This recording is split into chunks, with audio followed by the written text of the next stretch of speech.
கர்த்தருக்கு ஸ்தோத்திரம்.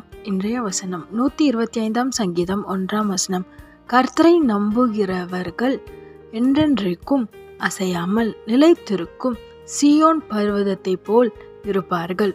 125 சங்கீதம் 1 கர்த்தரை நம்புகிறவர்கள் என்றென்றைக்கும் அசையாமல் நிலைத்திருக்கும் சீயோன் பர்வதத்தை போல் இருப்பார்கள்.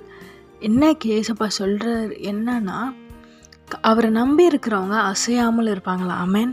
என்ன சூழ்நிலை வந்தாலும், என்ன மாதிரி பிரச்சனைகள் போராட்டங்கள் வந்தாலும் அவங்க ஏசப்பாவை நம்பி இருந்தாங்க அப்படின்னா அசைய மாட்டாங்களா? ஆமென். நம்ம யோபுவை பார்க்கலாம். யோபுக்கு எவ்வளோ பிரச்சனை வந்துச்சு. அவங்க பிள்ளைங்கள் மரித்து போனாங்க. அவரோட சொத்து சுகம் எல்லாம் இழந்து போனார். ஏன் சரீரம் பலவீனமே இழந்து போனார். ஆனாலும் யோபு கர்த்தரை நம்பி இருந்தார். ஆமென். கர்த்தர் ரெட்டிப்பான நன்மை யோபுக்கு கொடுத்தார். அதே மாதிரி உங்கள் சூழ்நிலை உங்களை அசைகிற மாதிரி இருக்கலாம். உங்கள் நம்பிக்கையை டெஸ்ட் பண்ணுற மாதிரி இருக்கலாம். நம்பிக்கையாக இருங்க. அவர் மேலே நம்பிக்கையாக காத்திருக்கும் போது நிச்சயமாக அவர் உங்களை கைவிட மாட்டார். உன் நம்பிக்கை வீண் போகாதுன்னு இன்னைக்கு சொல்கிறார். அசையாமல் நில்லுங்க. ஏசப்பா உங்களுக்காக யாவையும் செய்து முடிப்பார். உங்களை பேசுகிறாங்களே மற்றவங்களாம், நீ எவ்வளோ ஜெபம் பண்ணுற எதுவுமே மாறலையேன்னு சொல்லி அவங்க வாயாலே ஏசப்பா தான் பெரிய தெய்வம்னு சொல்ல வைப்பார்.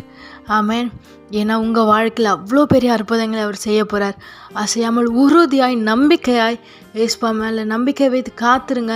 நிச்சயமாக அவர் உங்களை ஆசீர்வாதத்தை உயர்த்துவார். ஆமென்.